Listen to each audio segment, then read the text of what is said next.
Boom. All right. We're live. It happens so seamlessly, right? Yeah, right. Okay. So, hello, anybody tuning into this. My name is Mike Mills, and this is the Texas Real Estate and Finance Podcast. However, just like last time, there'll be no real estate or finance talk today. Wearing my hat again. The reason I wear the hat is to differentiate when I go back and look at these, whether or not I'm talking about real estate or if I'm talking about something that I'm interested in. So, not that I'm not interested in real estate, obviously, it's my job. But today I have Mr. Zac Cambron with me. Now, Zac is first and foremost, he is a chiropractor, and he works at is it Mind and Body? It's Body and Balance. Body and Balance. Yes, okay, Body and Balance. Is it chiropractic clinic or what's the chiropractic and wellness? Okay. Yeah. So Body and Balance, chiropractic and wellness. I should have had that written down. I had it in my head and forgot to look at it. And he is also a baseball coach. I believe you coached prior to in like a high school setting or No. So I just picked it up when I was in college. Okay. As a kind of like a summer gig. Gotcha. And now you do like private instruction. So yeah. So now I based just because of time, now I just do like the private instruction type Okay. Stuff. Yeah. So we're going to talk about a couple of things today. We're going to talk about baseball a lot because big fan of it, and I'll tell you how I got associated with Zac here. And then after we get through our baseball stuff, which may take a second, we'll get into the chiropractic side of things because I also have an intense interest in that, especially because my opinion on chiropractic just chiropractic work has changed quite a bit over the last couple of years. And so I have some questions for you. I want to get your insight on that because I do think that especially when it comes to chiropractic care, my opinion on what it was and what it actually is has changed quite a bit simply because I started understanding more and more about the total body approach that most chiropractors take to actually solving the root causes of problems that you're having in your body versus just handing out medication, to solve some symptom. Right. Yeah. And so, so that kind of stuff is fascinating for me as well. So, but I want to start with the baseball stuff first. Just because if I don't, then Jamil will string me up or something. He'll come after me. But that's why I'm wearing my Soldiers gear today. So shout out to Jamil if you see this, buddy. But that's how I met Zac. My son plays with 817 Soldiers sports franchise that Jamil Coleman currently runs, along with a bunch of other folks. And I got to know Zac a little bit because he is does catching instruction primarily, and then is out there with the boys all the time. So I have a ton of fascination in there. So how did you initially come into working with, and I know they weren't called 817 when you came on board, they were actually the Patriots, but how did that all come about? So background about me too. I'm from Midlothian. So Ellis County. Ellis County, went to Midlothian High School. Played baseball there. Okay.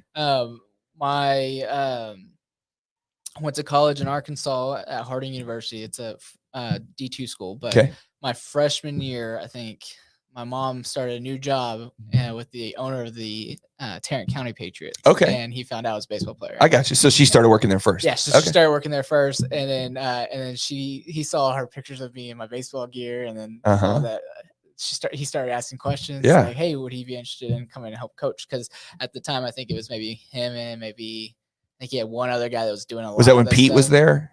Because my Troy actually played with the Patriots a couple I think fall or spring season. Pete and then Eddie Paris. Yes. So yes. Yeah, Coach Eddie. Okay. Yeah. So it was them two were the main guys, and then I'd come help out during the summertime.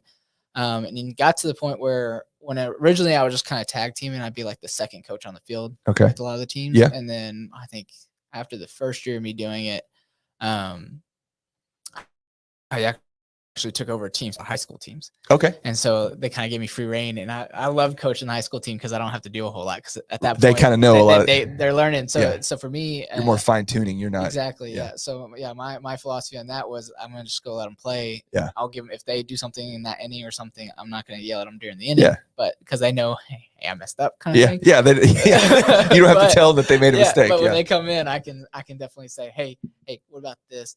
Think about this. Just, hey, you let that ball come play. You just make sure you're taking initiative and you're attacking everything, kind of thing.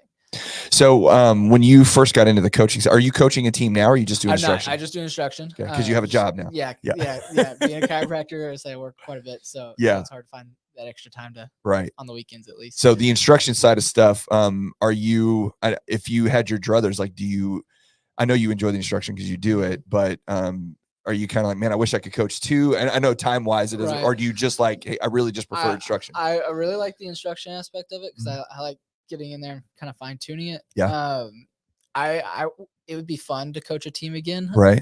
But that is a big time commitment. Yes. And so I have a lot of cool things happening in the chiropractic side we might talk about here. Okay. Yeah. Absolutely. That's kind of developing, and so that might be taking some more of my time away. That I wouldn't be able to coach a team, but I still like doing the developmental and instructional aspects of it. Yeah. The hard part about coaching, especially at this age a little bit, and regardless of what people think, and I'm sure if Jamil hears this, he'll chime in on that part, but you're not getting rich doing that stuff. Right. You know what I mean? Like, it's a passion. Like, if you're 100%. Doing it, it's a passion. 100%. Yeah. So I think it's tough whenever you, especially, you said you recently got married and, or within about 3 years ago, I think you said. So when you start your family and you're starting to kind of head down that direction, it's like, man, I have this passion for this thing I like to do, but I also have this other passion that could possibly pay my bills. And so I think I'm gonna, go down that road a little bit more, right? Right. Well, I always kind of tell my wife that it was like, so baseball's like the thing that allows us to do some fun stuff. Yes. Or Yeah. Get the little fun thing that we might want, or like new pair of shoes or something. Right. It's a little extra income that adds to it. So, so were you a catcher? I was a catcher. Yeah. Okay. Yep. So, I have a special interest in that simply because I caught, I wasn't a college player. I just caught in high school and through when I was growing up. And then my son catches a little bit too. Although it was funny this year, I was talking to him about it. I was like, hey, what do you want to do? And he's like, I really want to pitch more. And, I want to play in the outfield. And I was like, well, what about catching? He's like, well, I mean, I don't want to not catch. He's like, it's just, I've been doing it for so long and, and I just want to try some other stuff. And I'm like, okay, that's fine.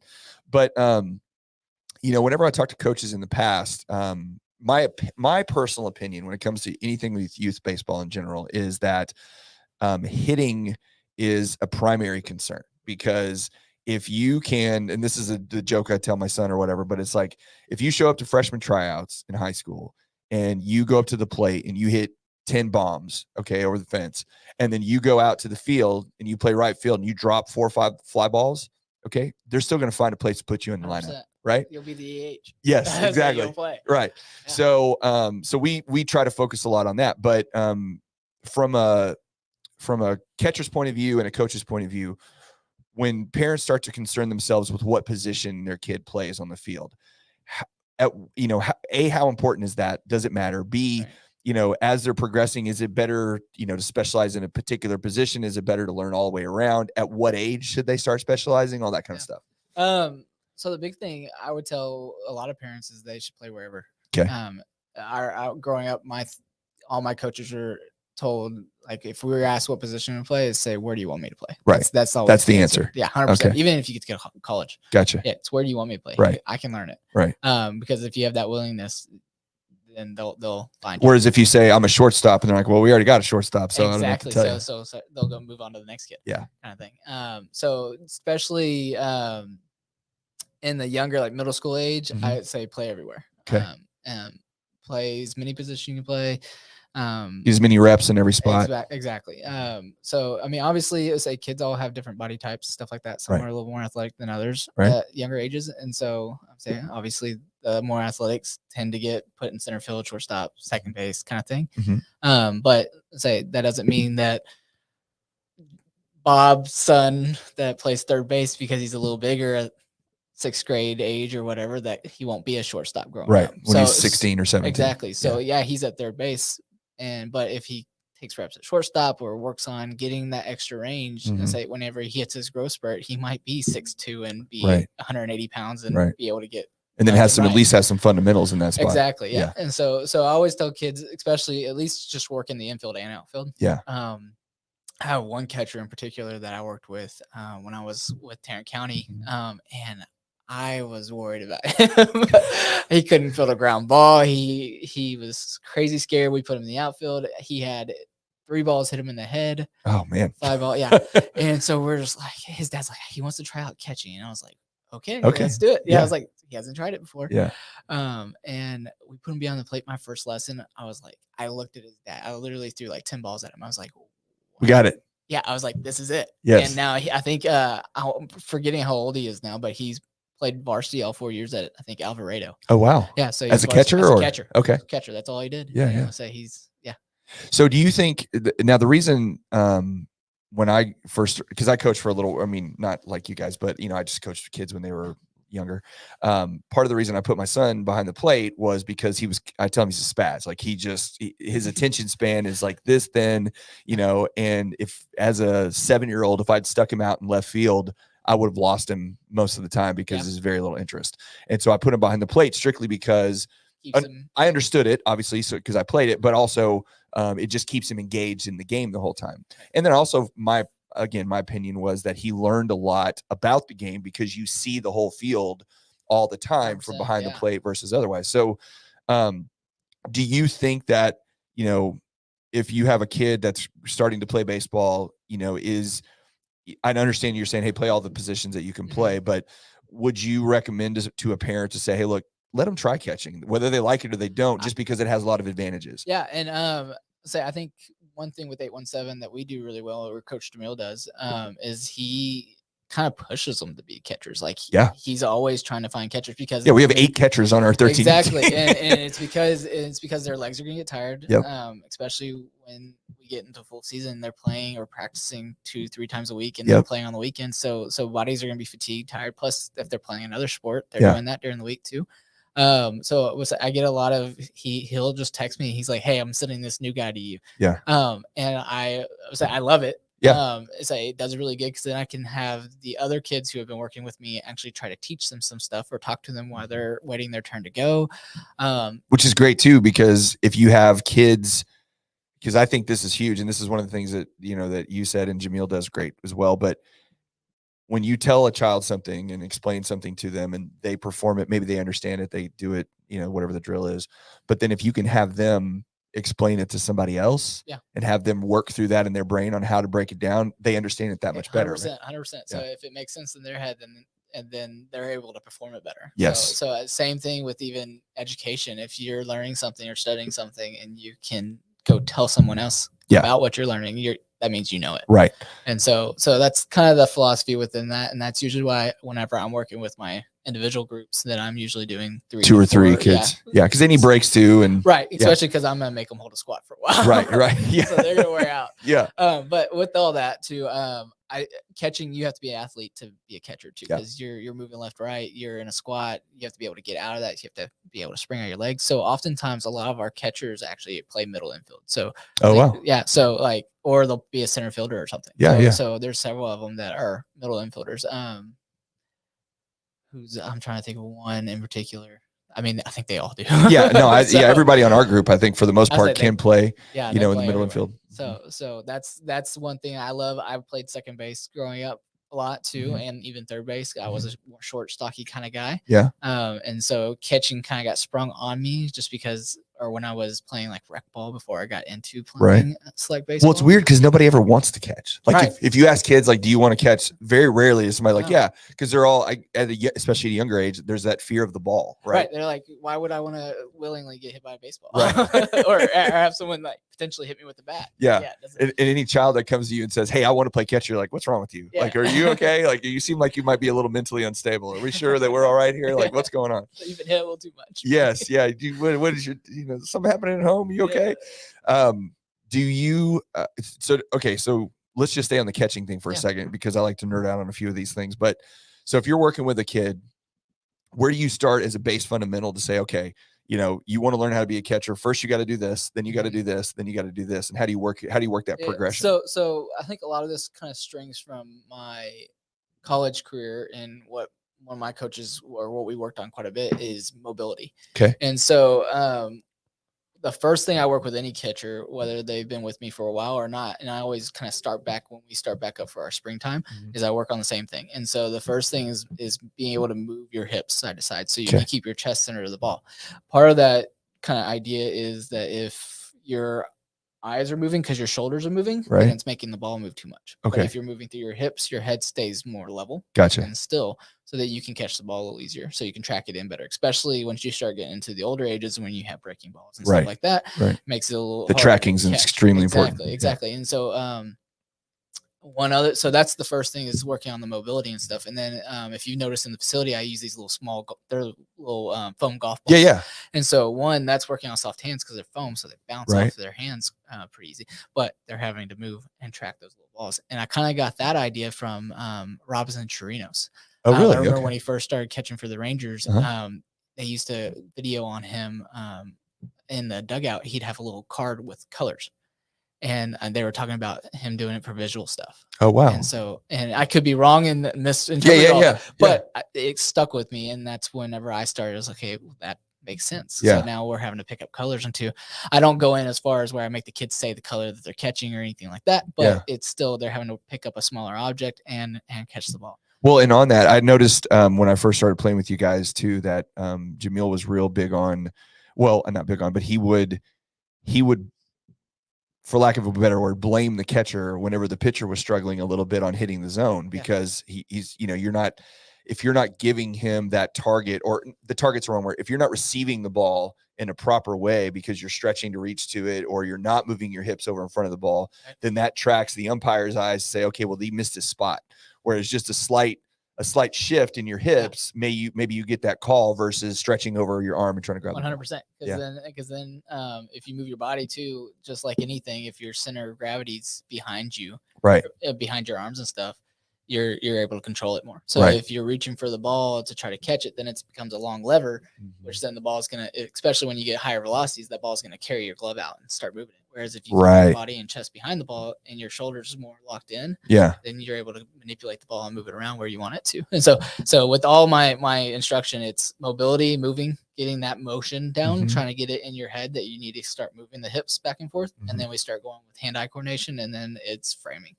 Well, and it's crazy too. I thought my son was a fairly athletic kid and, could move around and bounce around, but kids' hips are actually really, really tight a lot of times, and it's crazy how much that makes a difference just in the ability to sit comfortably in a squat, 100%. To be able to like, nobody's on base, you're framing up pitching, whatever.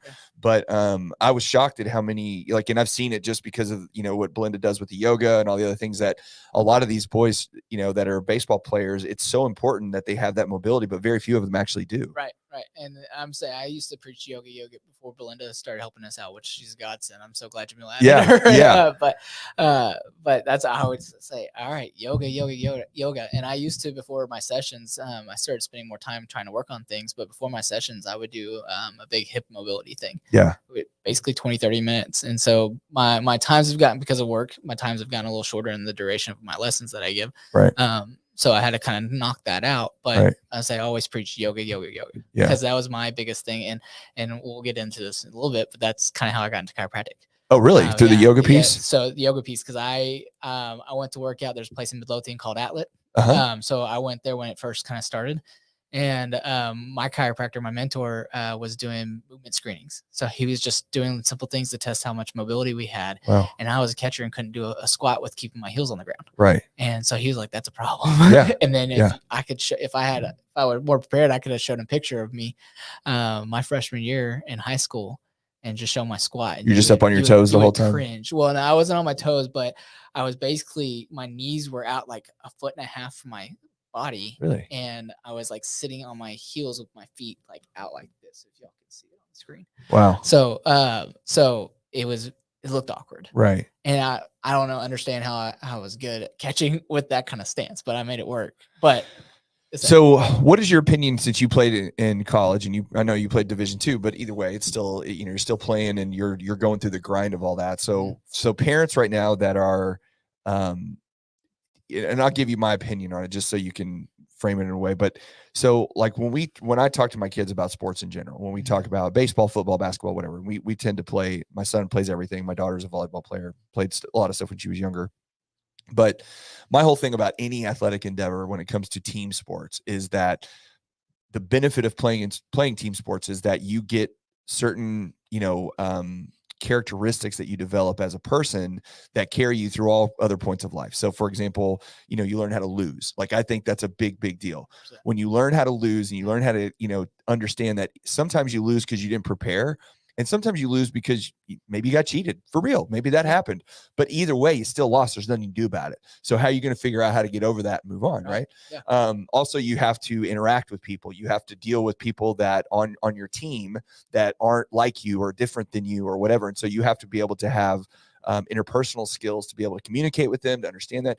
You have to take instruction, right? You have to be able to be coached. You have to learn that you know, you're not right all the time, that somebody can teach you something, and learn how to listen and pay attention, and then take lessons somebody gives you and then put them, you know, to practice in your own daily life. And I think that all of those things, you know, make for a very well-rounded, successful person. And like, even in my business, whenever I look to hire employees, if I come across somebody that was a former athlete, especially in college, I'm like, I can figure out how to make this person what I need him to be, because more often than not, they have those base skills that make them a good, you know, I don't want to say good worker, but just somebody who has value for trying to be successful at something and knows the steps in order to make that happen. Right. Yeah. And so the way I look at youth sports in general, and I tell my kids this, is like, I don't care if you play in high school. I don't care if you play in college. And then of course, beyond that, whatever. And I always say that, and to my parents when I was coaching those kids, is like, listen, once your kid hits puberty, okay, the whole game changes. So whatever you were doing when you were in 5th grade or 6th grade or 3rd grade or even 7th grade, depending on, you know, when it happens, that the body changes, and even the mental changes that kids go through at that point are completely change what your kid can do. Sometimes they're continue to be great. Sometimes they don't. Sometimes they were terrible and now they're all of a sudden amazing, whatever. But what you don't change is the process at which they have to work to get to achieve something. 100%. Right. Yeah. So that's the thing you should focus on, not the result of their, you know, performance, like whether they strike out or whether they hit a home run or whether they've missed the ground ball or not. That, I mean, that's the fruit of the labor, right? You want to see that start to progress, but that's not what matters. It's how did we get to this point? So playing in college and going through that, like, what was your experience coming from high school, being recruited to go play, and then actually being a part of it and playing in college? And, you know, would you recommend it to parents? Like, what was your experience like? So mine's probably gonna be a little different than a lot of kids. Well, maybe not completely different, but, first off, all that, my coaches our college coaches, and even high school coaches, the word that always came from their mouths was process. Right. It's a process. Yes. And everything, and if you do it the right way, the results are going to come. Correct. So going back on kids developing and their bodies maturing, some stay really good, some just kind of everybody catches up to them. Yep. But if the training's the same way and you're working that same high intense level and stuff, that's when you separate yourself. Right. So I would say it's 100% the process. As for my college experience, I actually, I went to a few camps and stuff like that. Okay.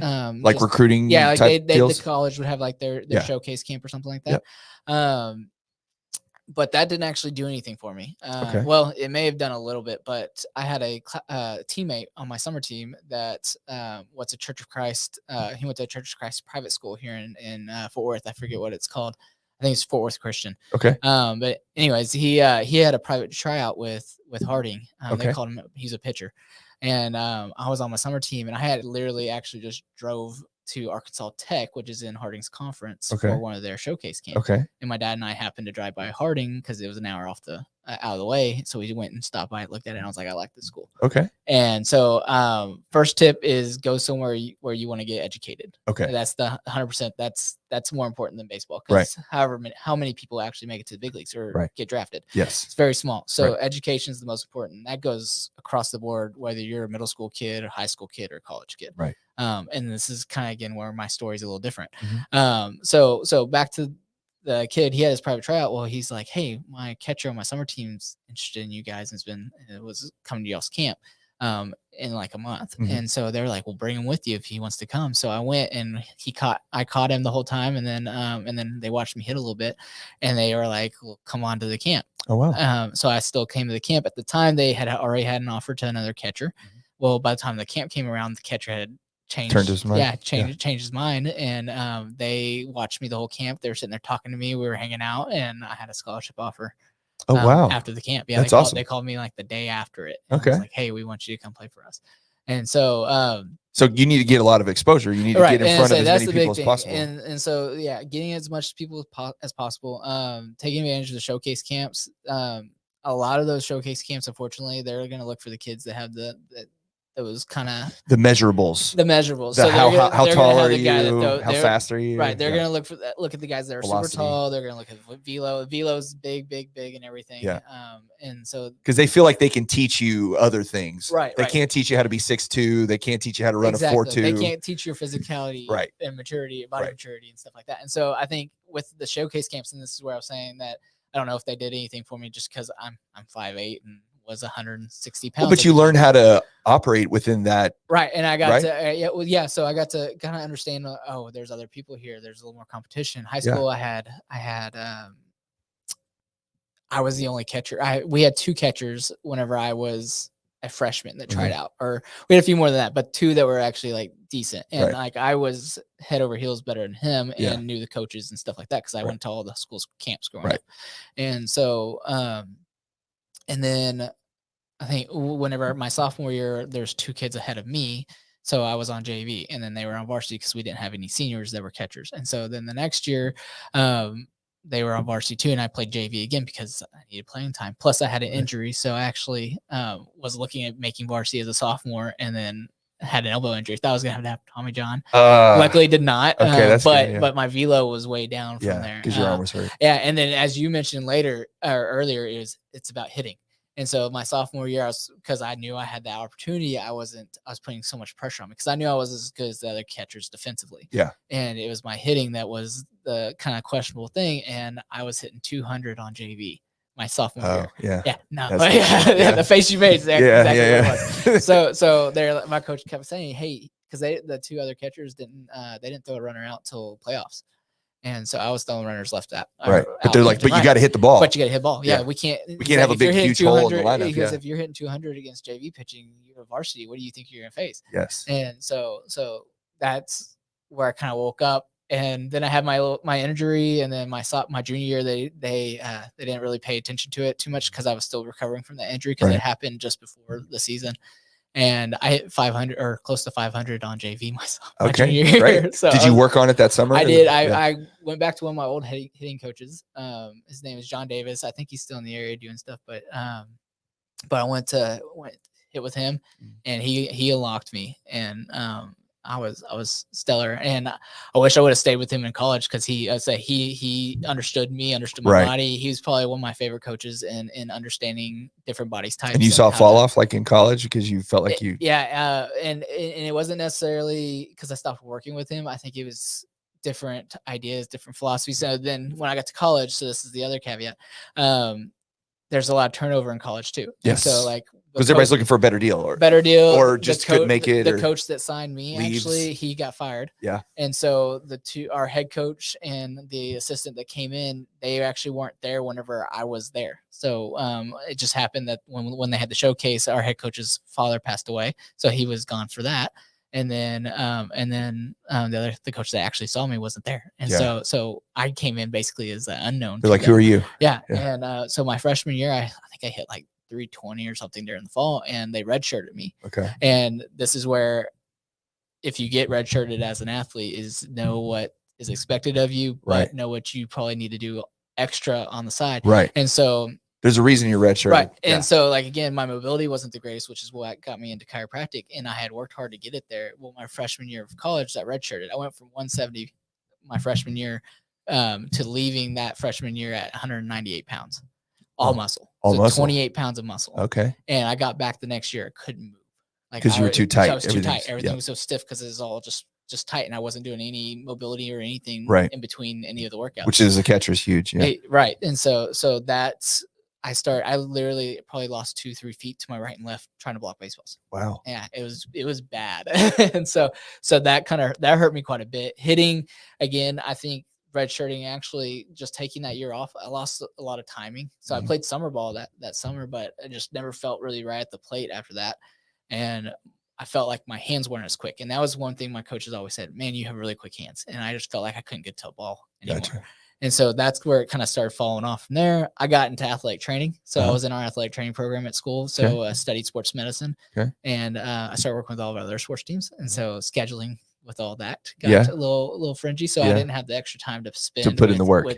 So like where the other catchers on the team were staying till we get done with practice at 6, they'd be there till 7:38 hitting extra and stuff like that. I couldn't do it because I had to go eat and then go to another sporting event right after that to work that to get my hours for your classes and your class major. And license and stuff that I would have in the future. Yeah. So that's kind of where mine's a little more unique and probably didn't have as the same college experience as most kids. But how long did you actually play? So I played all 4 years. Okay. I was back up most of that. I played a little bit, but not consistently or anything like that. Yeah. Maybe one game like full and innings wise. You know what's funny though is, and this is just, my personal anecdotal experience with this, but when I've come across coaches, because I've been involved in a lot of different athletic or coaching type stuff. Like I was on the board for MYBA, so I served on the baseball association board for a number of years. Had a football league that I ran and helped start and got rolling. My kids have played basketball and so I've been through all of them, met a lot of coaches, a lot of different people associated with all kinds of sports. But more often than not, when I come across people that have played that were, and when I say player, like, like the Division I baseball player or the ex-college football player or whatever the case may be, they're usually not the best coaches for the most part.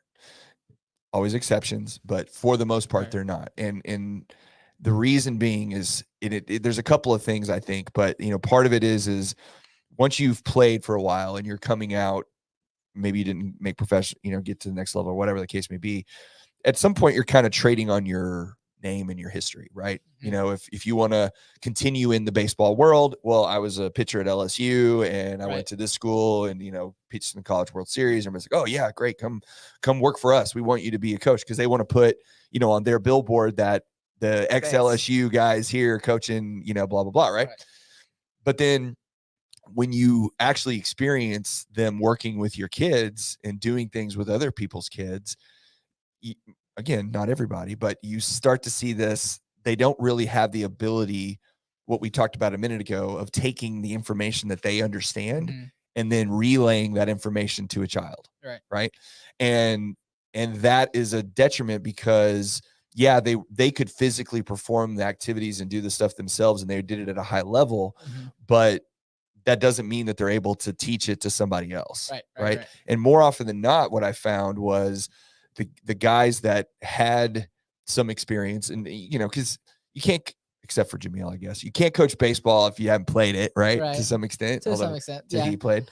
So you can teach yourself a lot of stuff. Yeah, but you can teach yourself a lot of stuff. But either way, when you're always punching up, I guess, when you're trying to, like you were played reserves, you were back up a while. So you're always trying to figure out how do I need to get to start, right? So I need to work on this. I need to work on this. I need to, okay, well, what do you do? And what do you like? It just seems like guys like you and guys that have gone through that are a little bit better coaches because they've had to like teach themselves how to do things. Right. I would agree because it's that you guys struggle through it. Yeah. So it's, and I think that's honestly what's helped me even. So again, education, I went where I wanted to get my education. So I didn't play baseball as much as I would have liked. My career didn't go as well as I would have liked, especially at the college level. But again, the sole purpose was to go there to get the education. Yeah. Everybody's career ends at some point. Right. And so I knew I wasn't going to be a professional player or anything like that. And so it was the stepping stone to what I do now. So that's the biggest takeaway. And I played all 4 years because I'd tell myself, I was like, maybe I should have quit because I could have focused a little bit more on school. Right. But I'm also not a quitter. Right. I was committed to 4 years of college baseball and I was going to play my 4 years of college baseball, whether if I were miserable or not, which I was at times. I would have say there's a lot of headaches and stuff I could have saved myself if I would have just thrown the towel, but I wasn't. My dad and I, he goes, I know you're struggling. He goes, we're not quitters. And he goes, I know you're not one either. Yeah. And I was like, I'm not. I was like, I'm here.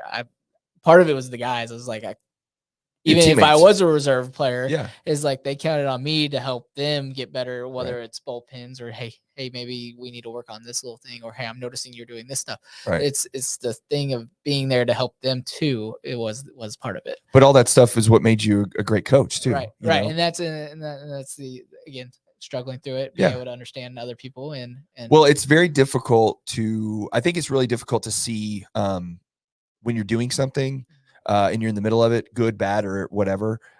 You don't really get good perspective on the stuff that you pick up from that until later.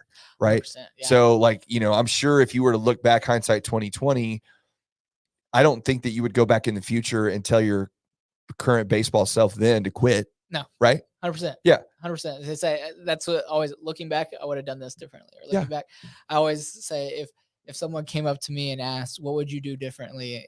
Or if you could go back to some time in your past and start over, where would you go? And I would have said high school. Yeah. I would have, now that I know, hey, baseball is not it all. Right. Or not all. Yeah. But that would probably help me in even being better at my career, because I wouldn't put so much stress on me. Yeah. And so like it meant everything to me. But say now looking back at it, maybe I wouldn't have been as stressed out and pushed so much on certain things, and maybe would have done better, or maybe I would have, who knows? Yeah, but I think, like I said, going through that experience. Yeah, and I always say God has a reason for everything. That's right. And so he'll lead you, whether or not you're the path has shadows or it's clear as day. Yep. I was like, you follow willingly, and things open up, and there's a lot of God things that's happened in my life too. So no, I mean, when you go through stuff and good or bad, and if it's hard or challenging or whatever it is, you're gonna take things away from that. It's gonna really impact your life in ways that you just don't know at the time until later on. And then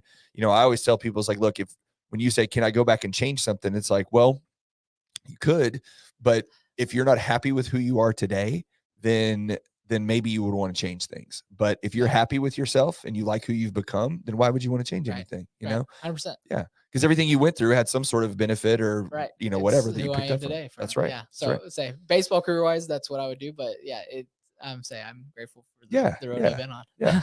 So you went to Harding, and that's when you got into, would you say that, I mean, obviously your chiropractic world kind of started there to some extent, right? Is that why you were in school there? So originally, going back to again, so my mentor chiropractor, he was here in Midlothian. He now actually owns a practice in Richardson, but he did a functional movement screening on me. He actually let me come in for a little bit for free, because he wanted to use me as a example. He was pretty fresh out of school actually, and he wanted to use me as like a clinical trial. So he was gonna try some stuff. He was gonna track the research and see, okay, hey, what kind of works best and stuff like that. So he was gonna track all my treatments and then kind of put it together. And he exploded, so I don't think he ever actually put anything together from it all. Right. But I say worlds and bounds leaps. My career was so much better because of him. So I attribute a lot of my success in being able to go play college baseball is because of the work that he helped do with me and educating me on my body and stuff like that.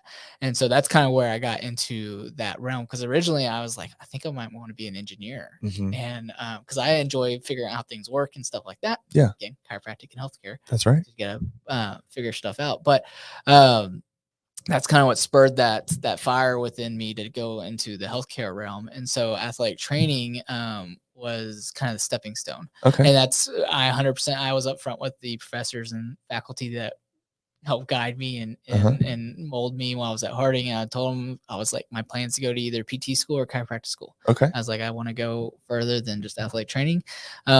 Partially that's just because athletic trainers are overworked. Yep. There's way too many bodies for them to take care of themselves. Yep. And that's why and they all get shit on all the time. All the time. Yeah. And so if I ever talk to somebody that's like an athletic trainer, I'm again, things happening with our practice and stuff. Yeah. I'm trying to work and see if I can get into schools a little bit more. Yeah. But I told him, I was like, you're the one that makes the call. Anytime I've had an athlete come in and the trainer wants to kind of see what my ideas of what's going on and stuff. I was like, your call, you're the one making the decisions because you see them more than I am. Right. This is what I see is going on. This is where I'm going with it. And this is the idea I have. But it's your call whether they play or not, or they're released to go back into like the weight room or something like that. And so I was like, I was like, this is your realm. I was like, I'm just going to be a tool for you. Yes. And so, because I think a lot of trainers too can get upset or mad because they're like, oh, well, you don't trust me and you're going somewhere else. Yeah. And so I try to be back them up a little bit. Very apparent. And if I have a athlete or parent who says the trainer's not doing anything for them, and I tell them, I was like, well, it's probably not their fault. It's because it's 2 of them for 400 athletes. Yeah. I was like, they're overworked. I was like, and it's like, that's not their fault. I was like, they're probably the best trainers that you could probably ask for. Right. But they have so many obligations and so they're spread thin. Yeah. And so that's, and I was like, but that's what I'm here for. Yeah. I was like, I want to be their tool. So if they can't get you better, or they feel like you need a little bit more, then I'm the guy they send them to. Right. And so, yeah, so that's kind of where I've gone with a lot with the training. So, okay. So with the training side of things, when you got into that, and so you knew, because so you had the experience of the guy that was the chiropractor that had kind of helped you with your mobility. Right. So once you got into the athletic training side at college, you knew, well, like, this guy was awesome, so I want to do that, or maybe this. Right. And that's where you got into, because I don't know that, it's always curious how people get into chiropractic. Is that the right way to say it? I think it's just chiropractic. Chiropractic. Okay. I keep screwing up how I say it. So when someone gets into chiropractic, it's one of those things where you wonder how they got down that path, because, parents and kids are, oh, you need to be a doctor, go be a medical doctor, go get your MD, or go be a physical therapist, or go be a nurse. Or when you think about healthcare, you get in that direction. So the thing, again, personally, that I've discovered in the last year or so about the chiropractic field is just the whole body treatment, which I'm a big fan of and a big proponent of, because I think we do too much in the healthcare industry to treat symptoms. There's too many medications given out, too many, these days, if you're a doctor and you're running a practice as a general physician, you have to see so many patients just to make money. So when you have people coming in for 30 minutes and you're like, well, they're barely look at you. What's the problem? Okay. How long you been experiencing? Okay. Blah, blah, blah. All right, cool. Here's a script, go do that. And you walk out and you're like, I guess this is what I'm supposed to do. I don't even know. And the chiropractors that I've met and talked to, it's a completely different approach.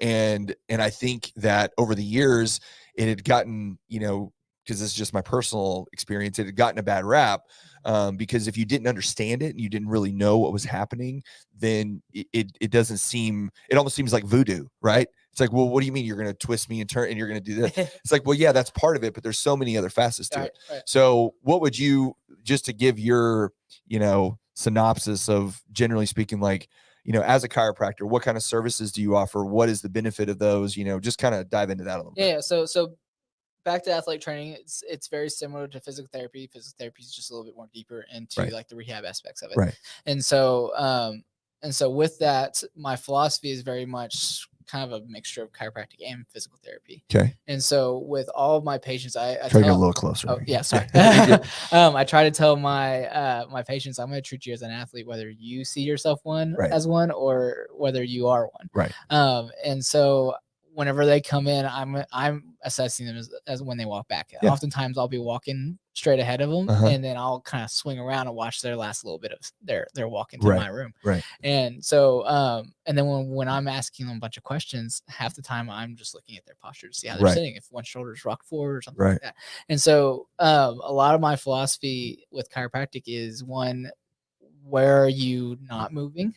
And that's the big thing with chiropractic, is getting areas of your body that's not moving to move. Right. And so that's the whole sole purpose of the adjustment. And then the other part is, okay, where do I need to add strength to help you hold and support yourself? So on the movement thing, will you talk a little bit about why movement is so important, especially as you age, because of all the things that can happen, and because I think older people lose sight of, everybody knows eat this, eat right, whatever. But as you age, like, oh, I'm tired. I can't go for a walk, or I hurt my knee, or, they come up with all these reasons why they can't move and have exercise. Well, and that's the unfortunate thing about pain, is it makes you not want to do that. Right. And so, one of my favorite, authors, or I forget what field he's in. I think he's a physical therapist, but his name is Dr. Greg Cook. Okay. And his slogan on his book, called Movement, is first move well and then move often. Okay. And so my big thing, and I'll tell people, I was like, we got to move often. Right. I was like, whether you're hurting or not, we got to get up and walk. And Yes. so I usually will encourage a lot of my patients to, after they get adjustment, I tell them not to load their spine. Okay. Because if you're compressing something, you're going to tighten something back up. Right. And so I usually say, let's go walk a half mile. Okay. If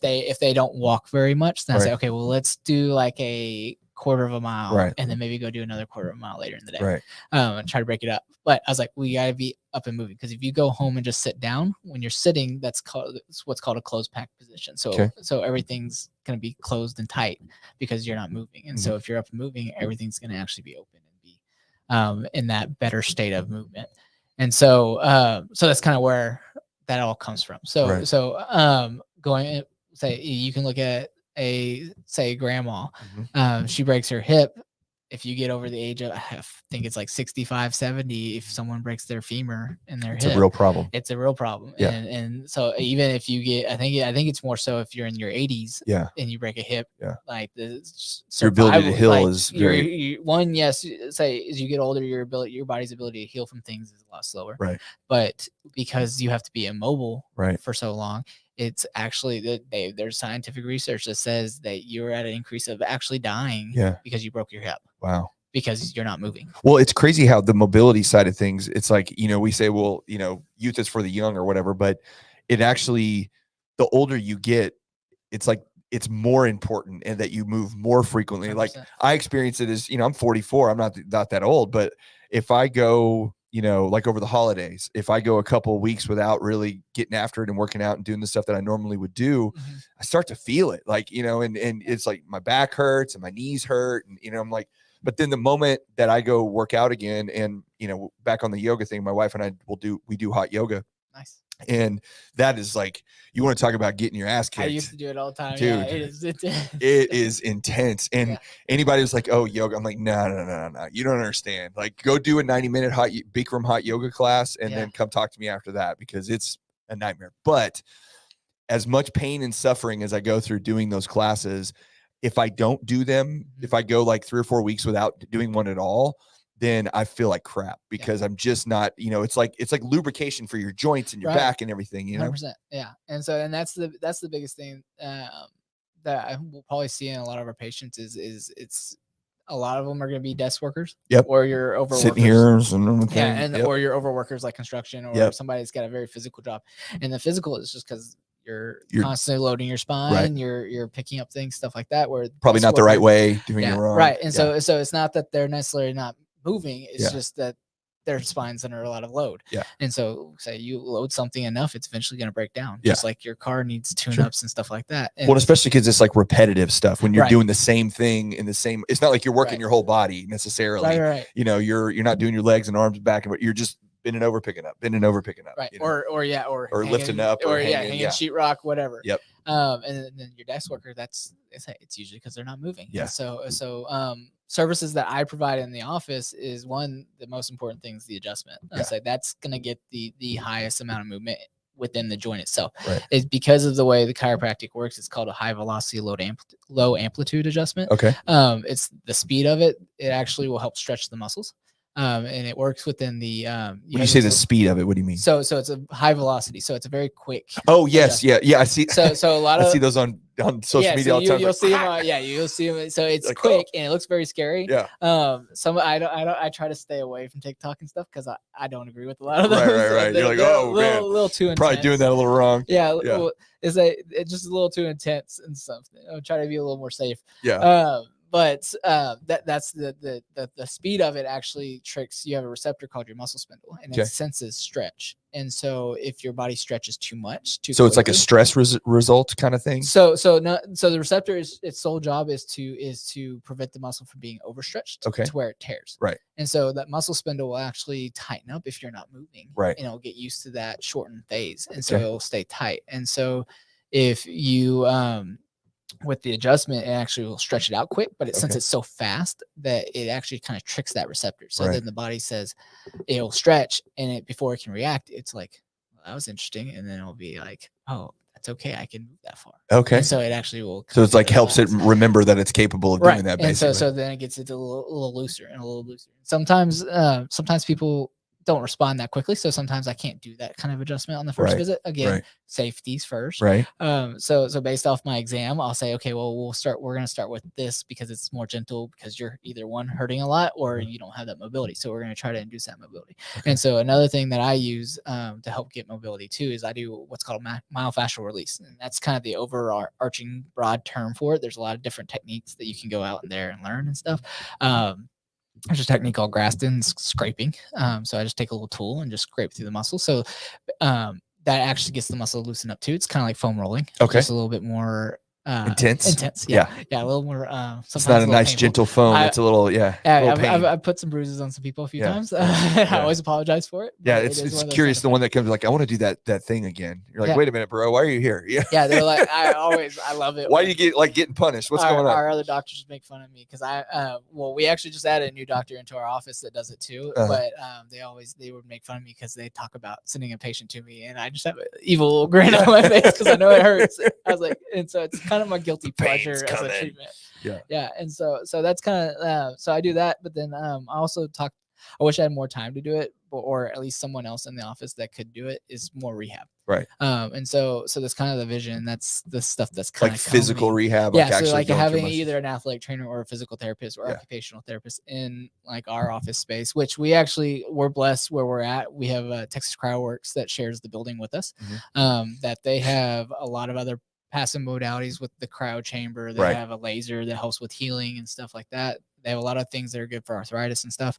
But they have an occupational therapist assistant that comes in and is overseen by an occupational therapist, but she'll do rehab and stuff like that. Okay. And so I try to push patients that way, because a lot of times I can adjust them all I want, but if their structure's too mobile, then they're not going to hold that adjustment. So they'll be good for a few days, and then after a few days, it's I need adjustment again. So if they're too mobile, so people can be too mobile. So for example, and that's when I wouldn't do a normal adjustment. So like the HVLA, where you see the TikTok where they're rolling the neck or they're putting a lot of pressure into someone's back. Yeah, they're twisting them up. That's when when I wouldn't do that, because that's inducing a lot of motion. Gotcha. And so that's when I would go, there's other tools we have, like a drop table or an activator, which are they're still going to be a quick low force. The activator is just a little spring loaded tool that you can put right on the bone. And that helps I usually say I'm trying to drive in a nail with it. But it's very low force, stuff like that. Typically if someone's had surgery and I'm trying to work in that little area, I'll use the activator, because we're not going to adjust an area that's got rods or that's fused together, because it's not going to move one, and we're not going to create any more issues. Yeah. And so that's one little tool that I use for a lot of those patients. Will you talk a little bit about how, because one of the things that I think I learned, I guess, is when it comes to what you do is there are parts that, like, let's say I have pain in my back, right? My back hurts. Well, it might be my back. Right. But it also might be my ankle.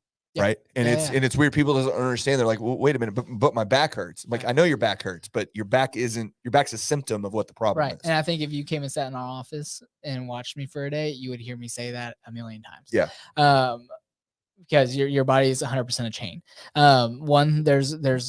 So within the muscle, and this is the myofascial stuff. So the myo stands for muscle, and then the fascia is the interconnecting tissue between the muscles. It's what allows the muscles to slide past one another without rubbing on each other. Exactly. Yeah. And so it helps slide. But when you get trigger points, it's because of either dehydration, you get an injury or something like that, where the fascia becomes more of an adhesive. Yeah. And so it'll catch those muscles and I didn't even think dehydration would play a big role. I mean, now that you say that, it's like, yeah, no shit. Like if you don't drink, I mean, I'm again, love drinking water. That's all usually all I drink. But even just the lack of hydration could cause your joints and ankles to hurt. 100%. Wow. Yeah. And so that's the big things. I always talk to people about hydration. So what's a good, technical again, if I'm a 40-year-old male, how much water should I be drinking? So I think the biggest recommend, or the one that I see the most, is half your body weight in ounces. Okay. And so that's usually what I see. Right. Usually, again, I would just go by the 8 cups to 8. General rule. Yeah. Usually. Yeah. So if it's a water bottle, like the 16-ounce water bottle like this, I usually say about 3 or 4 of those. Okay. Okay. And you're probably good. Now, if you're drinking coffee or something with caffeine that dehydrates you, it's called a diuretic. So it makes you urinate and stuff like that. And you're gonna lose more water than you're actually consuming in the coffee and holding into. So it's a lot of people. My dad's the worst, and I'll drink 4 cups of coffee. That's good. He's a sweet tea drinker, and I tell him all the time, I'm like, if you're drinking 3 sweet teas that have sugar and caffeine in there, you're gonna lose a lot of water. And he's like, well, my leg keeps cramping up. I didn't think about it that way. So as a diuretic, because I knew that caffeine was a diuretic, but I didn't think about the fact that, and when you say diuretic, I'm thinking, well, I'm going to be on the toilet all day long, right? But I didn't think about actually like peeing. Like you have to like that's what it's causing you to do. So it doesn't even get time to soak in because it's pushing it out so quickly. Right. And if you're doing that a lot, or even if you can drink too much water. Right. So if you didn't have any coffee, but you're drinking your body weight. Honestly, it can be even half your body weight in ounces of water. Yeah. You can actually, if you're not taking enough sodium in or anything like that, then you actually will start losing a lot of the electrolytes or minerals out of your urine too. So then that can actually create a deficit because basically you're dehydrating your body by overhydrating. Wow. And so you're not retaining the water in that way aspect too. So that's why, and I still don't know why, but had seen something a while back. So in the morning when I get up, the first thing I do is I pour a big glass of water and I actually put sea salt in it. I mix it up in there, not a ton, but just a teaspoon or something, but I'll put that in there because I read somewhere and saw it's like, hey, if you're gonna wake up and see, but that's why, because you need that salt in order to retain. It's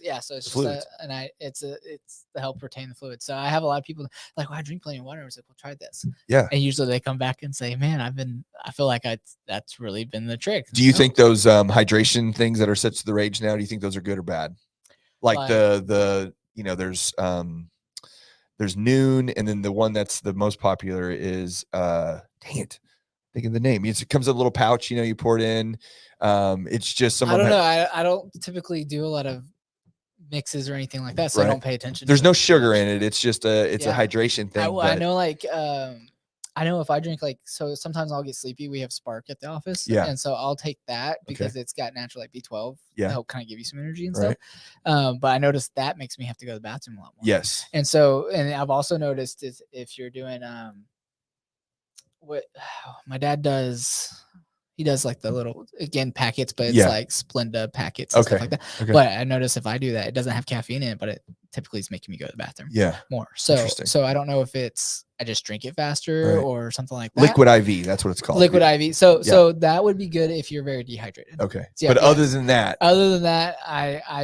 it would be maybe, there's a lot of people, and it's funny, there's a lot of people use it for post fun nights and hangovers and stuff like that. So in that case, it would help your body clear a lot of the alcohol or that residual stuff. Yeah. That's but if you're a high intense competitor and stuff, and you're doing if you're a football player and you had a Sunday night football game and the next day, that would be when it's good for you. Right. I don't know if really hot baseball, like if you're at a tournament, baseball, that stuff like that would be good. Yeah. Now if you're just doing it just to do it, well, I'll tell you, I did. So I got on the Liquid IV stuff, and it might've been the Noon. I don't remember which one it was, but I had, for whatever reason, it was like, oh, I'm gonna be high. I started taking it like almost every day. And, when we were doing the hot yoga, it was fine, because I would do that because you just sweat like crazy. Right, so it would help me feel better the rest of the day. But when I wasn't, I didn't realize my wife was having surgery and she had to keep she had like a blood pressure thing that she was running her blood pressure off of. And I was just screwing around one day and I was like, I don't know where my blood pressure is. And I took my blood pressure and I was like, holy crap. Like, what the hell? Like, I've never had I was like at the doctor like a month or two ago and I've never had a high blood pressure. I was like, what the heck happened?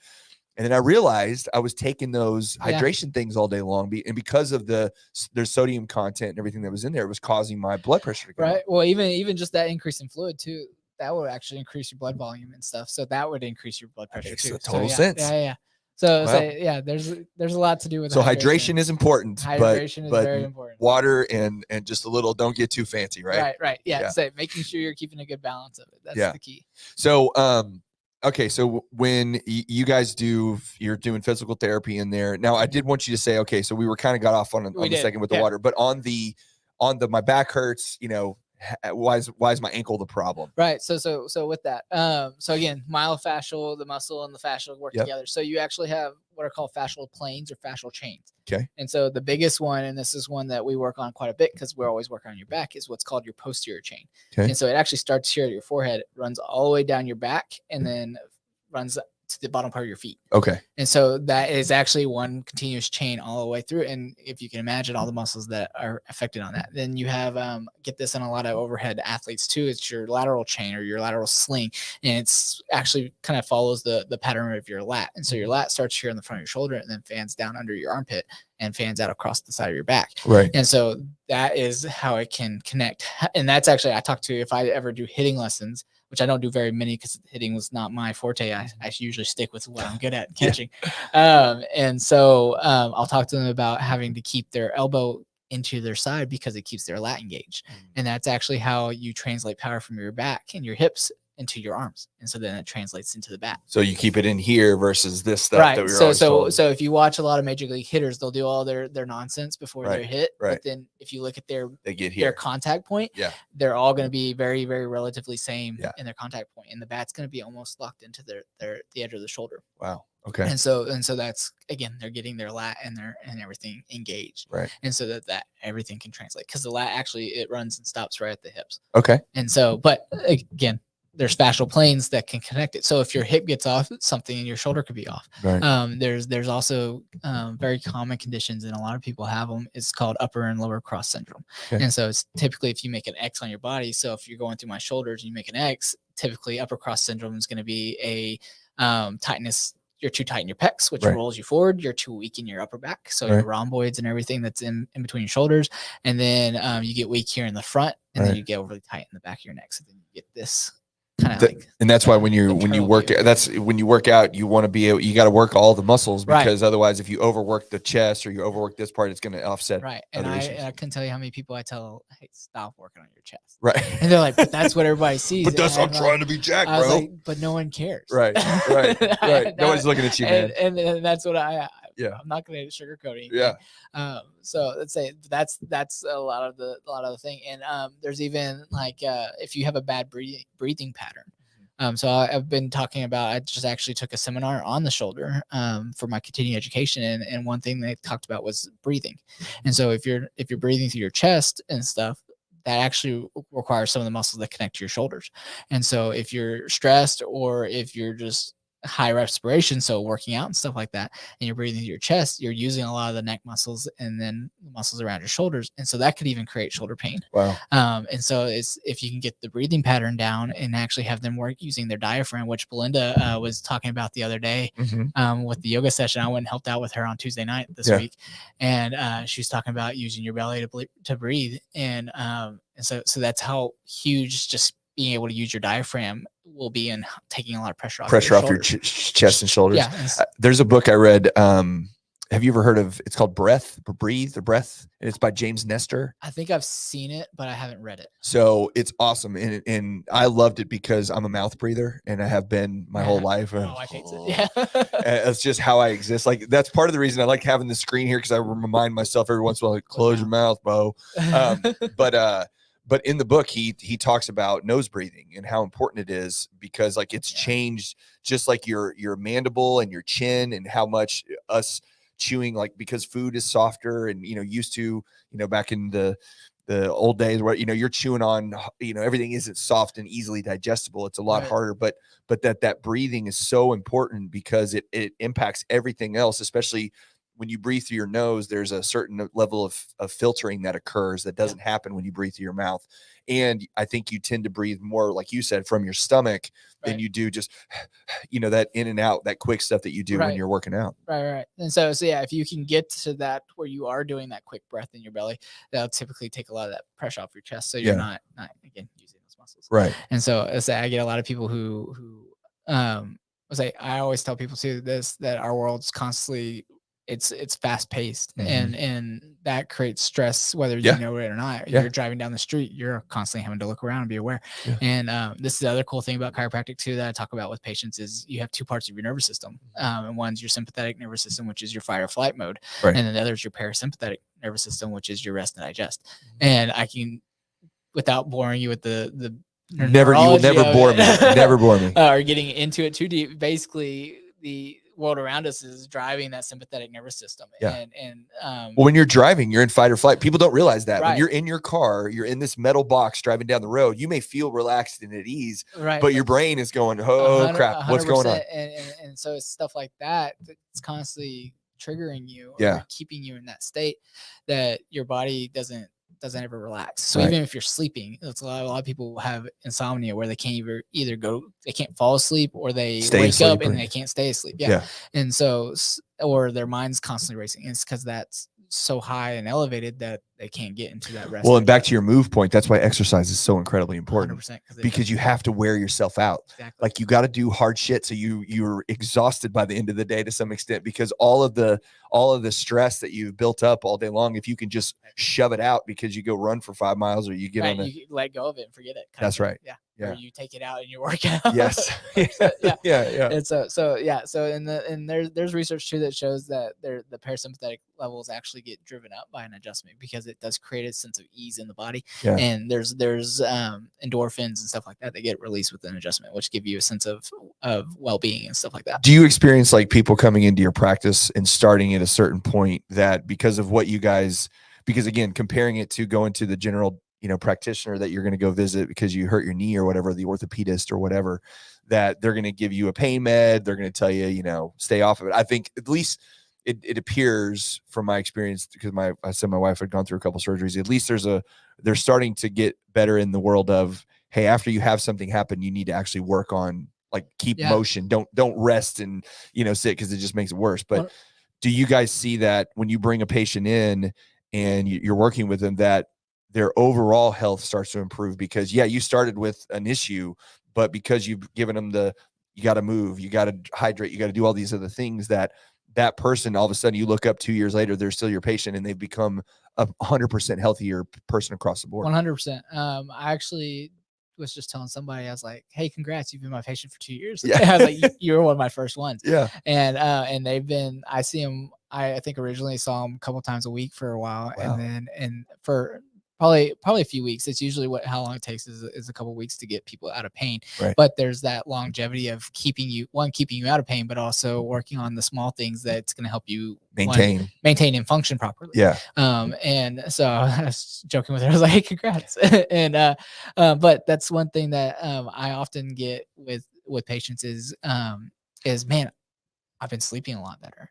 That's actually probably one of the biggest things that will bring people in, especially guys, it seems like, is that, it's been affecting my sleep. So that's when I figured I should go get looked at. Well, guys, we live in this world to some extent where we got to be tough, right? We got to deal with shit. It's like, get over it, stop crying about it, like just deal with it. It'll go away. Yeah. And that's fine to a certain extent. But the problem is that stuff adds up, and when you experience the normal amount of stress that you have in any day, and again, I'm not, women got their own stuff that they're dealing with too, but just from a man's point of view, it's like, you're dealing with, whether it's supporting your family or, just all the things that we have to cope with on a daily basis.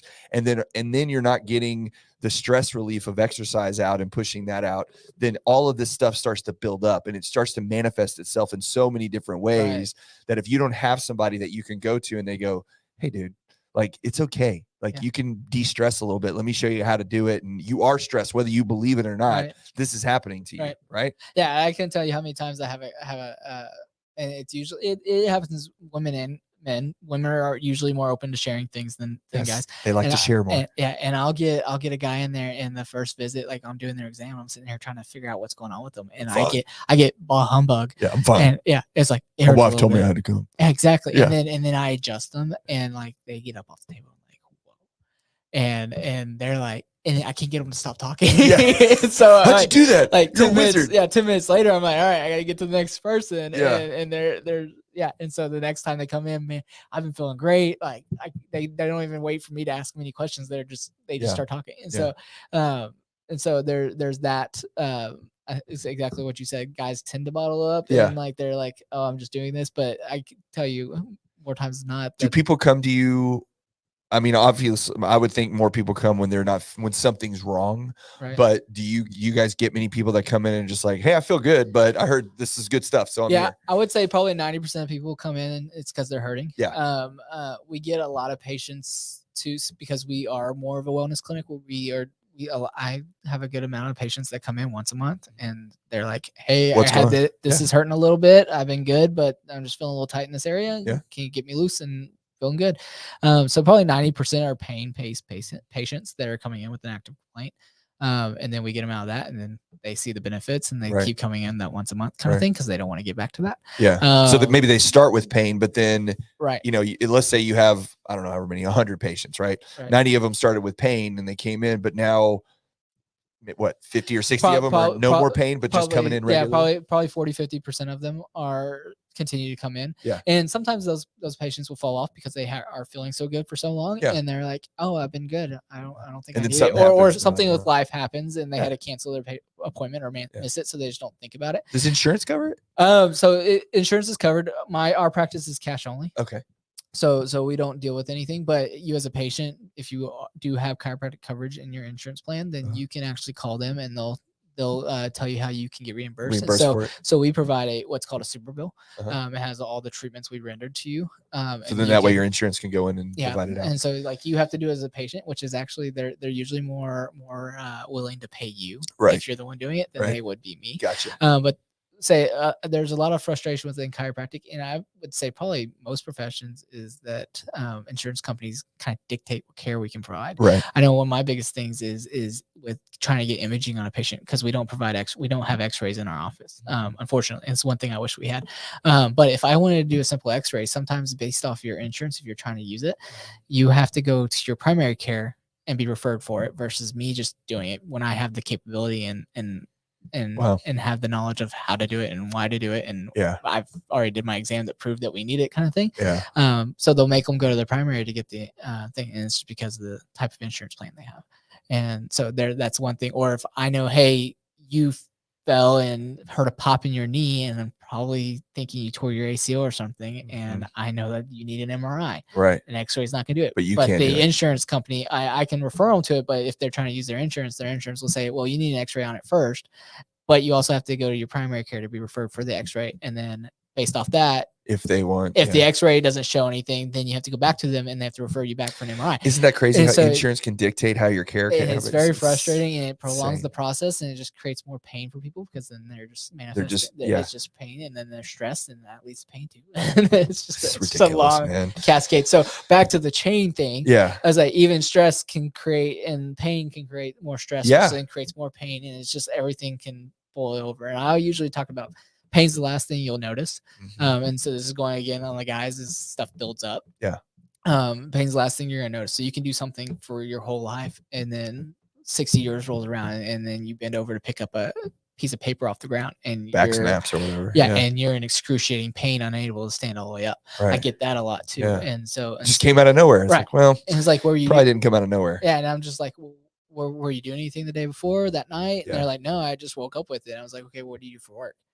And I was like, okay, have you seen anybody for it in a while? Or have you had issues like this in the past where it's gotten better? And then, and usually the answer is yes. I bet you get a lot of people that come in that have tried a lot of different things with like their doctors and orthopedists or whatever. Yeah. And they're kind of like, I just got to get this figured out. Like, this is wearing me out. And then when you sit down and actually talk to them and ask them questions, because that never happens when you go 100%. See anybody else. Yeah. And they're probably like, this is awesome, just because I get to tell you how I'm actually feeling versus you telling me. Yeah, I couldn't tell you how many people I get in that have been to their primary or a urgent care or the ER or something, right, where they're like, I was there for 5 minutes and they wanted me to take this boatload of medication. And I'm like, okay, well, let's talk about that.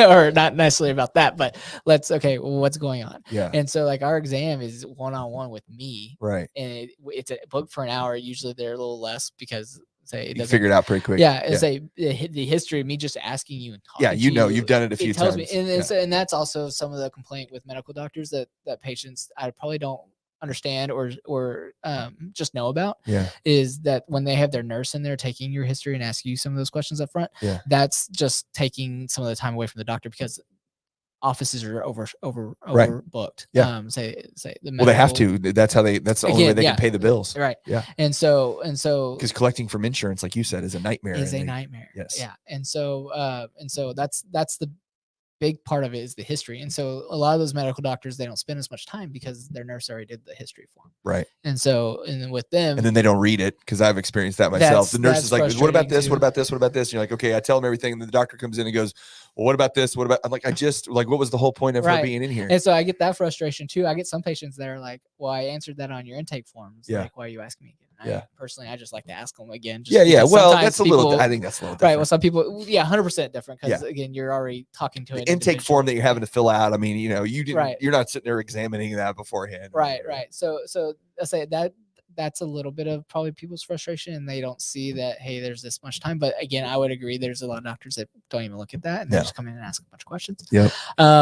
But the unfortunate thing is their main source of treatment is to throw a pill at it. Yes. And so that's the one frustrating thing with it, because a lot of times a lot of people go to their medical doctor or their family doctor for aches and pains or back pain. Or something. And I don't think people fully understand and you just kind of laid it out a little bit of a doctor. And this isn't, you know, I don't want to be knocking on MDs. Like they're doing their thing. They're there for a reason. Right.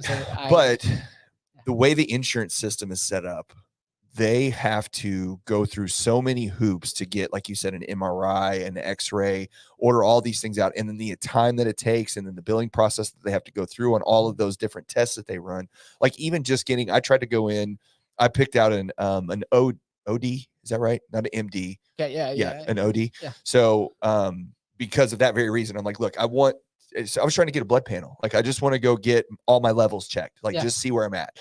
And even the OD was like, all right, well, I got to ask you this first, and we got to go through this first. I'm like, you can't just let me, you know, I'm telling you, I want a blood panel. I want to do I'll pay it, whatever. I'm like, well, for your insurance to cover it, we got to go through this whole thing. Right. But if they want to write me a prescription, you know, for a pain med or for any kind of blood pressure medicine that the pharmaceutical companies have been pushing and lobbying, and now the insurance company's like, oh yeah, sure, you can write them a script for that, no problem. You want to get an MRI? We're going to make you go through all these hoops to get there. Right. Yeah, because it's more money. Yeah, of course. Absolutely. They're trying to hold, that's what I tell people too. It's like insurance companies going to hold on to their money as much as possible. Doesn't matter if it's home insurance, car insurance, or health insurance. Yes. They don't want to pay out. They're technically not for profit, but they're for profit. Yeah. It's the unfortunate thing. Well, and that's where you guys are so valuable, because, you know, in a way it's great. And then in a way it kind of sucks because of most people have insurance and they want, you know, they don't want additional out-of-pocket expenses for their health. And it's hard, you know, because everything comes with a cost. And it's like, if you don't spend the money to find out what's going on with your body, then the costs that you're going to pay down the road are going to be so much greater 100% than if you take care of it now. And so because you guys operate outside the system a little bit, and most chiropractors do, they, you know, I know there's some that do insurance, but you're operating outside the system some, and you're saying, hey, look, we have all these things that are going to offer great value to you. It's just not always covered by your insurance, but it still is going to serve you a great purpose. Right. And I think it's one of those things where, you know, if you've gone through some kind of event in your life where you've experienced something where you've had your health affected significantly, then you start to place a lot more value on those things. Right. And if you haven't, then it takes a little bit for you to get to that point. But the money that you spend, and yeah, you can get reimbursed sometimes or whatever, but it's no different than, you know, yeah, you can go to McDonald's and go through the drive-through and spend $10 on a meal. Used to be like $5, now it's like $50. Yeah, it's kind of specific. Yeah, it's crazy. Or you can go to what's it, you know, Whole Foods, right? And you can go to their little thing and you'll spend $25 on lunch, right? And you're like, well, I don't want to spend that money, so I'm just going to go the cheaper route. But you do that every day for the rest of your life, and you're going to be in really bad shape. Right. So it's just like explaining and having to, for you as a doctor in that situation, having to explain to somebody the value of what you're doing for them, especially when it's such on a long time horizon. It's just tough, right? It is. And so again, going back to patients, it's probably get 30 to 40% of people that decide they want to do the once a month maintenance plan kind of thing. And so with a lot of patients, even if they don't, we get them better and they're going to feel good for a while. And then I tell you how many, me being in practice for 2.5 years now, I've seen probably good majority of those patients that didn't keep up with maintenance come back in. And it's usually either it's a new issue or it's a different, or it's the same issue. But a lot of them will start saying, oh, I need to do the maintenance. Yeah. And so they'll stay on the maintenance. And so once they I think it's once they get you got to go through it. Right. We'll say once they understand it, they're like, okay. And then I also talk to people about it too. And I probably don't do a good enough job about it in the education aspect, but I usually will tell people, was like, okay, we're going to have to do a few visits up front because we're working with your body memory, muscle memory and stuff like that. Right. But if you come in for 5 visits and say it's with us, it's $40 a visit. So you come in, that's however much that's, I can't do quick math, but either way, it's $200. Yeah. Say you pay $200 for those 4 visits. Okay. Well, if you paid the $40 a month for 12 weeks or 12 months or whatever, but you have that flare up again every 6 months. Yeah. Okay, you don't have to pay those 2 or 3 visits. Yeah. Right. You're potentially paying more for me to get you out of pain versus staying feeling good or having minimal things pop up in that month. And staying on that once a month. So you're probably paying a little bit less to be on the monthly plan. Right. As opposed to having flare-ups or things pop up. Do you discuss with people when they come into about, obviously there are individual issues, but, when you were talking about, hydration and certain, whether it be supplementation or vitamins or whatever it is that that you would say, hey, look, we're going to treat this issue with your back or your foot or whatever, but are you drinking enough water? Are you do you go through that kind of stuff? So I don't do a whole lot of nutrition. That's one thing I wanted to get more into. Those in school, physical therapy rehab was my interest. Right. So I kind of took my nutrition course, kind of took the backside. We have a lot of classes all at once. So I had to kind of pick and choose where I needed. Well, I mean, whatever nutrition course you took back then, it's to be outdated right now. Anyway, right. Because it changes. Every day something new comes out. And even that's old too. Yes. Which is the crazy thing. But I do give a lot of nutritional recommendations for like inflammation, because a lot of the processes in our body is caused by inflammation. And so I'll talk to people about their gut health sometimes. Again, it depends on what's going on. I've had a lot of kids in with a lot of stress that's caused constipation and stuff. Really? And I think some of it's a lot of it's been weather induced. So we've had a lot of scares with tornadoes and stuff. And so some of these schools have been put into a lockdown because of the tornado and stuff. Okay. And that was one of the kids that came in. And so you have kids coming in with stress or having constipation issues because they're stressed out about other things. Yeah, and it creates other issues. So this is, and again, not proven by science that we can help with constipation or anything. Yeah. And if it is, it's just, I haven't looked at the research. Yeah. But by creating by restoring motion in the spine and getting the muscles around the spine and even like in the stomach and abdomen to relieves relax, the stress. it relieves the stress and the tension. Yeah. And so, and that helps them go to the bathroom. Right. And so, that makes sense. Getting back on the nutrition aspects of it, your gut has what's called the gut brain. And so you may have read about it or heard about it. Right. And so like, again, back to the McDonald's versus Whole Foods, getting a healthier meal versus fast food and greasy food, that greasy food is going to create inflammation within your gut. Yeah. And so if your gut is inflamed, that inflammation will start affecting other things. It will affect it'll affect the neurological input back to your brain and how your body responds to things. It will leak to the spine because your digestive system, it sits really close to the spine, so that will start leaching kind of out of the organs and stuff and start affecting the spine. So I get a lot of patients, especially even with these kids, again, they're constipated, they probably have inflammation on it because those organs are being distended or expanded, which then puts pressure on their spine, and so they have a lot of low back pain too. Wow. And so that's why their muscles are super tight, and so we adjust them and it comes back. It's like the coolest story is that kid, he hadn't asked for food for 2 weeks. Like mom's like, I couldn't keep him out of the pantry. And now I have to like force him to eat. And like, he doesn't go to the bathroom.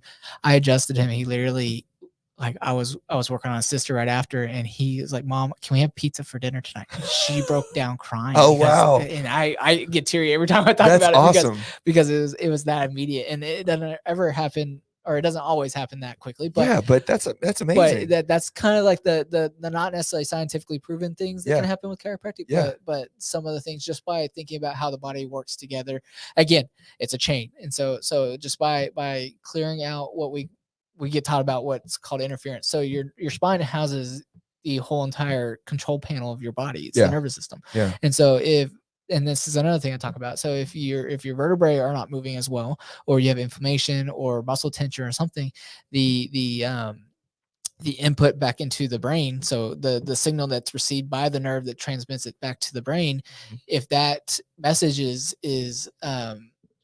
is lacking, or it's got interference to it where it's maybe muffled down, the brain's response to that is a muffled down response, or it's still the correct response for that muffled down thing. I always talk to people about the telephone game where you tell somebody something and then they have to pass it down. Right. By the end, it's not the same. It's degraded. And so that's kind of the idea with, if you're not moving well in your spine, or you have inflammation, and that's the big thing, is if you have inflammation, that will kind of muffle, or it'll change the signal. And so the output's not the right output. Wow. And so that's where you get your compensations and stuff. So that's when other things start to bother you, because you have an issue with that. Exactly. And so the idea is, if we can clear that and get that vertebrae moving the way it's supposed to, or open that vertebrae up, or that joint up where the inflammation's sitting, it takes pressure off the nerve, the joint itself. And then the communication throughout your body is that much better too. And clears up. And so that's kind of my idea with the kid, having that reaction to the constipation and stuff. With that kind of stuff though, I always, when you said, we don't have any scientific proof to show this, yes, you don't. But, it's kind of like the whole idea of the placebo effect was discounted for a very long time, just because it's like, well, I'm not really giving you anything, so it's your brain. Okay, but does that matter? Like, does it matter what is giving the relief? You know what I mean? The goal is to have the relief, whatever that may be. Yeah. So if like, let's say the constipation thing with the kid. So you did something with him and caused him to be hungry again. He was ready to eat. Well, you think it was this, right? Well, what if it was something else? It just wasn't what you thought it was, but it was something else. And did you know? Maybe not. Did he know? Who knows? The relief occurred. He still had the result that he was looking 100%. for, right? Yeah. And so that's where the whole trial and error thing comes in, especially with individuals, because I think people forget that health is very personal. And what I mean by that is what helps you and impacts you and makes a difference for you doesn't necessarily work for other people, and vice versa, right? What helps them and what doesn't necessarily work for you. So you have to try things out. You got to try different modes. You got to go to a chiropractor. You got to go to your MD. You got to, maybe you need to meditate. Maybe you need to drink more water, whatever the case may be, but you've got to try different stuff to get yourself feeling better. What you don't want to do is just quit. Is just say, well, I'm just destined to be in pain all the time, Yeah, I get a lot of. I've had a few patients who've been stuck in this pain management cycle. Yeah, and there's a reason for pain management, as there's a reason for it serves a surgeon purpose, stuff like that. Yes. There's a place in a job for everything. Yes. But when they've been on a pain management thing where they're getting the same pain meds for 5-6 years and they're still hurting and still in this, and it doesn't really do anything. Yeah. Okay, what are we doing? Right. Yeah. What are we doing here? And so, you're spending money on medication every month, but you don't want to spend $40. Exactly. Well, that's one of my first patients. That's what she was doing, and no one talked to her about, hey, maybe we need to strengthen your body. Hey, maybe we need to get you moving. Yeah. And so she stopped taking all her medications. First thing is, she felt like she had more energy. Yes, absolutely. Because the medication. How many side effects are in medication? Oh yeah, and you got to take other medications to offset the side effects. Well, and again, there's a place and a reason for all. And now, I'm not saying that if you're on blood pressure medication for having high blood pressure, you shouldn't be taking it. No, you need to be on your high blood pressure medication. Yes. But when it comes to like a pain medication, stuff like that, if there's but again, high blood pressure medicine, fine. But if you change your diet, if you stay more hydrated, if you exercise more, maybe you don't need that anymore. 100%. Doesn't mean you need to stop taking it. It means you need to start finding ways to solve why you need to take it. And that's also a mindset thing. And so a lot of that comes from, one, I think our country as a whole. And I'm guilty of it. Everybody's got lazy times. And say my wife would like me to be skinnier stuff too, I'm sure. Hey, look, it's always a struggle. It's always a journey. Nobody's ever where they want to be. Yeah, but she would like me to work out. But say I understand, just as everybody else. You have to have the energy, and sometimes motivation's not there to do it. And then it also gets harder when you stop doing it. Yep. And so that's the big thing, is I think our society is used to things being easy. Yeah. And so that's the kind of thing is health is not easy. No. Well, and I actually had somebody on here last week. She's a psychologist and a health and wellness coach and nutritionist and all this stuff. And one of the things that we talked about too was, when it comes to your health, it comes in steps. It doesn't happen all at once. You're not going to solve the problem tomorrow, but what you can do that's easy is you can take small steps in that direction to get yourself on track. So for example, if you're feeling pain, if you have a pain in your back, if you have pain in your leg, whatever, go see the chiropractor, right? That's one step. Just go see them, go talk to them. And maybe they say, hey, you know, it would be really good if you were a little bit more mobile, like if you got around a little bit more. And so my suggestion is maybe walk every day or walk once a week. Like just try to find a place to start walking and go walk. And then what happens, and this you only know this when you go through it, is that when you start doing those little things, that little, today I walked, you know, around the block 1 time, tomorrow I walked around the block 2 times, the next day I decided I was going to stop drinking sodas, you know, the next day or the next week I decided that I was going to skip lunch because I was eating too much anyway and I would do a little fasting or whatever the case may be. When you start those little pebbles of health improvements, it turns into snowballs and it becomes something that really can change your whole 100%, life. Yeah. So everything's interconnected and chained. Yes, so as we discussed. Absolutely. Well, we are literally an hour and a half into this deal. And it went fast, right? It did. It was quick. I told you it goes quickly. So, well, I want to let you get back to your family. So I do appreciate you coming in today and talking to me. And we'll definitely have to do it again because there's so many other rabbit holes we could go down with this thing. There's millions of things we could talk about. Yes, we did not hardly scratch the surface on this stuff. So I appreciate it. But before we go, and I'll take this out too so everybody can see it. Tell everybody where to find you, how to get in touch, all that kind of stuff, where your office is and all those things. Right. So it's Dr. Zac Cambron. I'm a chiropractor and athletic trainer located in Waxahachie at Body and Balance Chiropractic. We're in the area. Yeah. So if you look us up, you'll find our website. We got a lot of helpful tools and things about what we provide in the office. Even if you're feeling good. Yep. And there's 4 of us doctors. So if you don't even see me, so we have 3 other great professionals that can get you feeling better. Awesome. All right, man. Well, thank you so much for trekking out here to see me. I know you only got to go 2 minutes up the road to get home. Not so far. It's nice. but we'll do it again sometime, and I appreciate it, man. Yes, sir. Thank you.